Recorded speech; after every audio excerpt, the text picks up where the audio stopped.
अस्सलाम वालेकुम व्यूअर्स।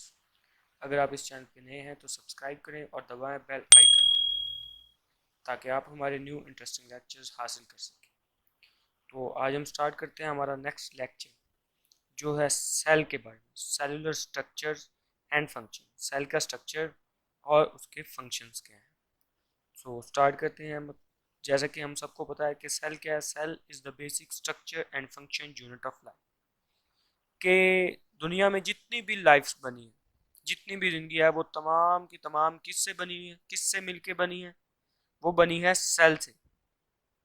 हमने लेवल ऑफ ऑर्गेनाइजेशन पढ़े, जिसमें सबसे पहला लेवल क्या है? Subatomic and atomic level, next molecular level, next organelle level and next cell level.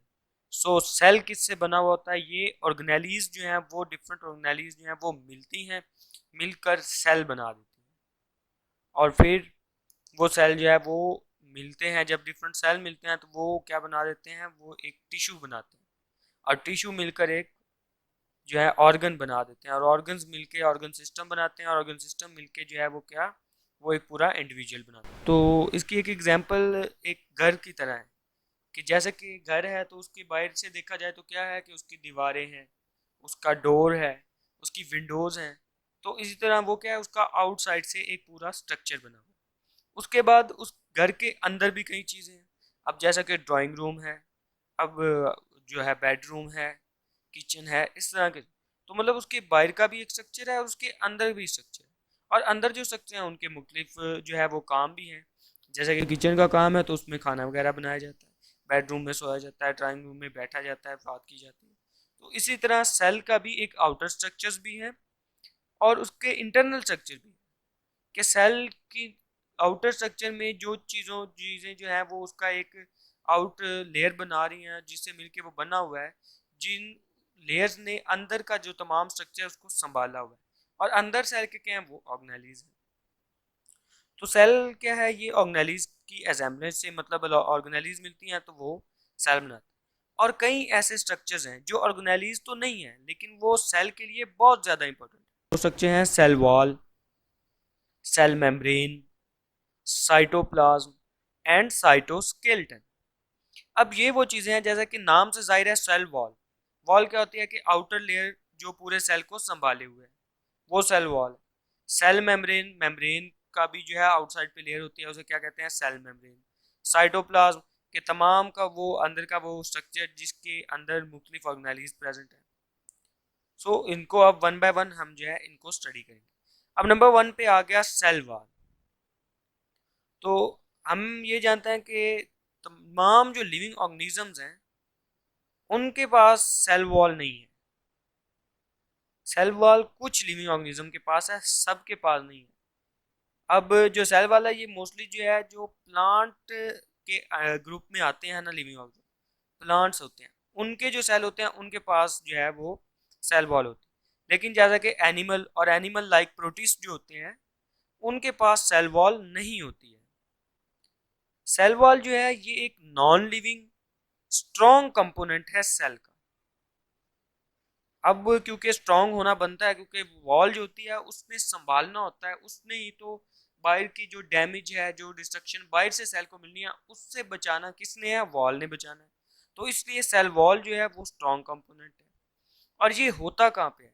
ये जो प्लाज्मा मेम्ब्रेन, सेल मेम्ब्रेन होती है आउटसाइड, सेल के आउटसाइड, उसके भी आउटसाइड वाली साइड पे जो है वो सेल वॉल होती है। इट प्रोवाइड शेप, ये सेल को एक स्पेसिफिक शेप दे के रखता है। ये सेल को स्ट्रेंथ प्रोवाइड करता है, प्रोटेक्शन करता है, और तमाम जो इनर लिविंग मैटर है सेल के अंदर, जितने भी कंपोनेंट उनको जो है वो सपोर्ट प्रोवाइड करता है। ये है सेल वॉल का फंक्शन। अब प्लांट सेल जो है, हमने पढ़ा कि प्लांट के सेल में ही जो है सेल वॉल होती है। तो उनके सेल वॉल में वैरायटी ऑफ केमिकल्स होते हैं, डिफरेंट केमिकल होते हैं। अब सेल वॉल के भी डिफरेंट आगे पार्ट्स होंगे, तो उन पार्ट्स में डिफरेंट केमिकल होते हैं। जैसे कि नंबर वन पे जो एक लेयर है, जो सबसे आउटर लेयर है प्लांट सेल वॉल की, उसे प्राइमरी वॉल कहते हैं। और उसके अंदर जो केमिकल है उसे सेलुलोज कहते हैं। अब कुछ सम प्लांट सेल ऐसे हैं, जैसे कि प्लांट के अंदर जाइलम और फ्लोएम टिश्यूज होते हैं। तो जाइलम के सेल जो है उन्हें हम सेकेंडरी वॉल कहते हैं। उनके पास सेकेंडरी वॉल भी होती है प्राइमरी वॉल के इनसाइड पे, और ये मच थिकर होती है। और इसके पास कौन सा केमिकल होता है, वो लिग्निन होता है, और मैनी अदर केमिकल इसमें और भी होते हैं। थिकर का मतलब ये थोड़ी सी मोटी होती है प्राइमरी वॉल्स। ऐसा क्या है कि एक दूसरे से राब्ता कम्युनिकेशन भी रखना है, तो उसके लिए क्या होता है, सेल वॉल के अंदर पोर्स होती है। एडजेसेंट सेल जो होते हैं, जो साथ साथ सेल होते हैं, उनके सेल वॉल के अंदर क्या होती है, पोर्स होती है। अब उसकी पोर्स के लिए क्या होता है कि साइटोप्लाज्म जो है वो एक दूसरे से शेयर करता है, जो डिफरेंट कंपोनेंट है या कम्युनिकेशन जो सेल्स की होती है। उन पोर को क्या नाम दिया गया है, प्लाज्मोडेस्माटा। अब फंजाई और मैनी प्रोटिस्ट जो हैं, उन डिफरेंट और जो प्रोटिस्ट हैं, प्लांट लाइक प्रोटिस्ट, उनके पास जो सेल वॉल होती है उसमें सेलुलोज नहीं होता। अब उसमें डिफरेंट और केमिकल पाए जाते हैं, जैसे कि उनके सेल वॉल में काइटिन पाया जाता है, और जो प्रोकैरियोट्स है उनकी सेल वॉल में पेप्टिडोग्लाइकेन पाया जाता है, जो अमाइनो एसिड्स और शुगर से मिलके बनता है। तो ये था आउटर मोस्ट स्ट्रक्चर सेल का, जिसे हम क्या कहते हैं, सेल वॉल। उसके बाद जो स्ट्रक्चर आ जाता है जो उससे इनर साइड पे होता है, उसे हम कहते हैं सेल मेम्ब्रेन। अब तमाम जो प्रोकैरियोटिक और यूकैरियोटिक सेल हैं, उनके पास थिन और इलास्टिक सेल मेम्ब्रेन होती है जो साइटोप्लाज्म को कवर किए हुए होती है। अब सेल मेम्ब्रेन क्या करती है, ये सेमी परमिएबल बैरियर के तौर पर वर्क करती है। इसका फंक्शन है सेमी परमिएबल बैरियर, कि क्या करती है कि इसके जो मॉलिक्यूल, डिफरेंट मॉलिक्यूल हैं जो कम्युनिकेशन में एक सेल एक दूसरे से शेयर करते हैं, उनको ये इसके जरिए वो सिलेक्ट करके उसने आगे जो है मूव कराना होता है। अब जो सेल है वो इसी तरह जो है वो इंटरनल कंपोजिशन जो है सेल की, जो अंदर चीजें हैं उसको मेंटेन किए हुए है सेल वॉल।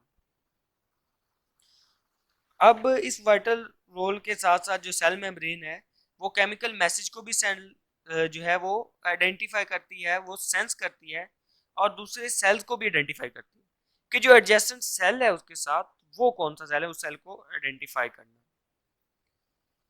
जो केमिकल एनालिसिस जो किया गया उसमें यह है कि सेल मेम्ब्रेन जो है वो मेनली कंपोज होती है प्रोटीन्स के साथ और लिपिड के, प्रोटीन और लिपिड से मिलके, और स्मॉल क्वांटिटीज ऑफ क्या, कार्बोहाइड्रेट भी जो है इसमें प्रेजेंट होते हैं।